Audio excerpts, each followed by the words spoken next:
আসসালামু আলাইকুম। আশা করি আপনারা সবাই ভালো আছেন।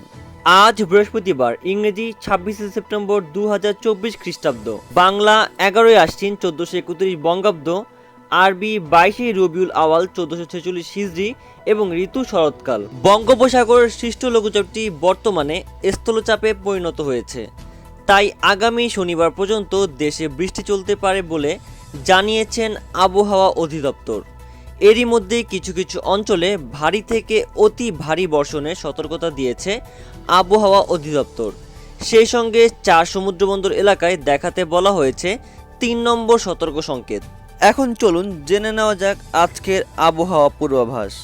লেটেস্ট ও সঠিক আবহাওয়ার খবর পেতে চাইলে চ্যানেলটি সাবস্ক্রাইব করে পাশের বেল আইকনটি বাজিয়ে দিন এবং কমেন্ট করে জানিয়ে দিন আপনারা কোন জেলা থেকে ভিডিওটি দেখছেন। রাজশাহী বিভাগে সকাল থেকে চলমান বৃষ্টি আজ বৃহস্পতিবার সকাল 8টার পর থেকে আগামীকাল শুক্রবার সকাল 8টা পর্যন্ত চলার সম্ভাবনা আছে। ময়মনসিংহ বিভাগ, আজ বৃহস্পতিবার সকাল থেকেই ময়মনসিংহ বিভাগের জেলাগুলোয় বৃষ্টি হচ্ছিল। চলমান এই বৃষ্টি আজ রাত 10টা পর্যন্ত অব্যাহত থাকার সম্ভাবনা আছে এবং আজ রাত 10টার পর থেকে আগামীকাল সকাল 8টা পর্যন্ত বৃষ্টি সাময়িকভাবে বন্ধ থাকতে পারে। আগামীকাল শুক্রবার আবার সকাল 8টার পর থেকে বৃষ্টি শুরু হয়ে সারাদিন চলার সম্ভাবনা আছে। রংপুর বিভাগ, আজ সকাল থেকেই রংপুর বিভাগের বেশিরভাগ জেলায় বৃষ্টি হচ্ছিল। চলমান এই বৃষ্টি আজ বৃহস্পতিবার সকাল 8টার পর থেকে আগামীকাল শুক্রবার সকাল 8টা পর্যন্ত অব্যাহত থাকার সম্ভাবনা আছে। সিলেট বিভাগ, আজ সকাল 8টার পর থেকে দুপুর 12টার মধ্যে সিলেট বিভাগের সুনামগঞ্জ ও সিলেট জেলার মেঘালয় পর্বত এলাকার উপজেলাগুলোর উপর হালকা থেকে মাঝারি বৃষ্টির সম্ভাবনা আছে। ঢাকা বিভাগ, গতকাল বুধবার থেকে ঢাকা বিভাগের পশ্চিম দিকের ফরিদপুর, মাদারীপুর, শরীয়তপুর, গোপালগঞ্জ, রাজবাড়ী, মানিকগঞ্জ, মুন্সিগঞ্জ, নারায়ণগঞ্জ ও ঢাকা জেলায় বৃষ্টি হচ্ছিল এবং আজ সকাল 10টার পর থেকে ঢাকা বিভাগের বাকি জেলাগুলোয় বৃষ্টির সম্ভাবনা আছে। আজ সারাদিনই ঢাকা বিভাগের জেলাগুলোয় চলমান বৃষ্টি অব্যাহত থাকবে। খুলনা বিভাগ, আজ সকালে খুলনা বিভাগের বেশিরভাগ জেলায় বৃষ্টি হচ্ছিল।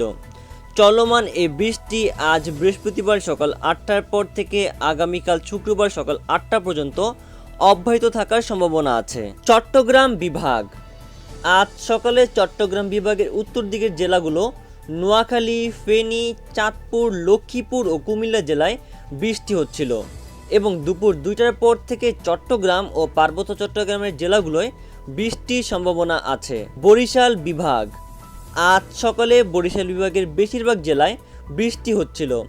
চলমান এই বৃষ্টি আজ সারাদিন অব্যাহত থাকার সম্ভাবনা আছে। এখন আপনাদের বলবো পশ্চিমবঙ্গের আবহাওয়া পূর্বাভাস। পশ্চিমবঙ্গ রাজ্য, আজ সকালে পশ্চিমবঙ্গের দক্ষিণাঞ্চল ও মধ্যাঞ্চলের বেশিরভাগ জেলায় ভারী বৃষ্টি হচ্ছিল। চলমান এই বৃষ্টি উত্তর পূর্ব দিকে অগ্রসর হচ্ছে, ফলে আজ বৃহস্পতিবার সকাল 8টার পর থেকে আগামীকাল শুক্রবার সকাল 8টা পর্যন্ত পশ্চিমবঙ্গের মধ্যাঞ্চল ও উত্তরাঞ্চলের সকল জেলার উপরে অব্যাহত থাকার প্রবল সম্ভাবনা আছে। ত্রিপুরা রাজ্য, আজ দুপুর 12টার পর থেকে রাত 10টার মধ্যে ত্রিপুরা রাজ্যের সকল জেলায় হালকা থেকে মাঝারি বৃষ্টির সম্ভাবনা আছে। আসাম রাজ্য, আজ দুপুর 2টার পর থেকে রাত 12টার মধ্যে আসাম রাজ্যের পূর্ব দিকের 3টি জেলা করিমগঞ্জ, হাইলাকান্দি ও কাছাড় জেলায় হালকা বজ্রপাত সহ মাঝারি থেকে ভারী বৃষ্টির প্রবল সম্ভাবনা আছে। পরবর্তী আপডেটগুলো পেতে চ্যানেলটি সাবস্ক্রাইব করে পাশে থাকবেন। আল্লাহ হাফেজ।